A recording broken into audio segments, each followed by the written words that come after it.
পবিত্র ঈদুল আজহা বা কুরবানির ঈদ একেবারে দোরগোড়ায়। এই খুশির ঈদের আনন্দ পরিবারের সঙ্গে উপভোগ করতে নারীর টানে বাড়ি ছোটন অনেকেই। এরই মধ্যে অনেকে রওনা দিয়েছেন, আবার অনেকে নির্দিষ্ট সময় রওনা দিবেন।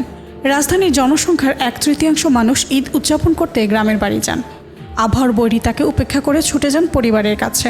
তবে ঈদের কয়েকদিন আগে থেকে সড়ক ও নৌপথে প্রচণ্ড ভিড় দেখা যায়, যা দুর্ঘটনার ঝুঁকি বাড়িয়ে দেয়। আর তাই সবাইকে মনে রাখতে হবে, ঈদ উপলক্ষে বাড়ি বা অন্য যে কোনো স্থানেই যান না কেন, ভ্রমণ হওয়া চাই নিরাপদ ও আরামদায়ক। এ সময় বিভিন্ন অসাধু চক্র সক্রিয় হয়ে যায়, যারা সাধারণ মানুষের সরলতার সুযোগ নিয়ে তাদের ক্ষতি করে। তাই বাড়ি ফেরার সময় সাবধান থাকা প্রয়োজন। ঈদ যাত্রায় সাবধান থাকতে হবে। যাত্রীরা অজ্ঞান পার্টির খপ্পরে পড়ে সর্বস্ব হারিয়ে বসেন, এমনকি জীবনের জন্য ঝুঁকিপূর্ণ হয়ে পড়ে। এই ব্যাপারটি ভুলে গেলে চলবে না।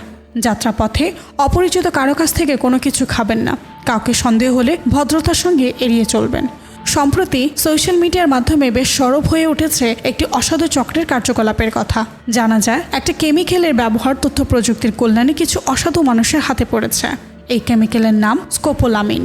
এই কেমিক্যাল দিয়ে সাধারণত 3.5 ফুট দূরে থেকেও বাতাসের মাধ্যমে মানুষকে আসক্ত করতে পারে, যা মানুষের নাকের মাধ্যমে শরীরে প্রবেশ করে। এর ফলে মানুষের মস্তিষ্কের primary initial stage of thinking, অর্থাৎ মানুষের চিন্তা করার ক্ষমতা নষ্ট করে দিতে পারে।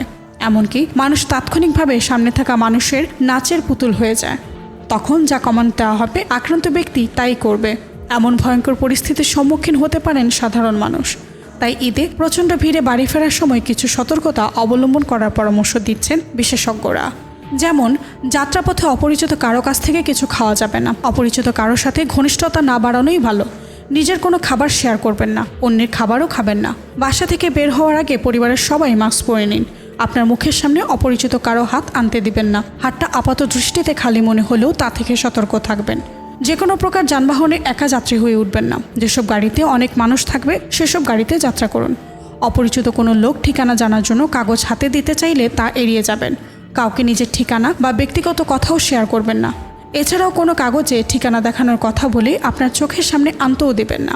নিজস্ব ব্যবহৃত জিনিসপত্র কারোর সঙ্গে শেয়ার করবেন না। এতে রোগ সংক্রমণের ঝুঁকি থেকে যায়। হাত পাখা, পর্যাপ্ত পানি বা পানীয় সঙ্গে রাখুন। অতিরিক্ত ঘামের কারণে শরীরে লবণ শূন্যতা দেখা দিতে পারে। তাই ভ্রমণ করার আগে খাবার, স্যালাইন, ফলের রস সঙ্গে রাখা ভালো। আপনার ঈদ যাত্রা শুভ হোক।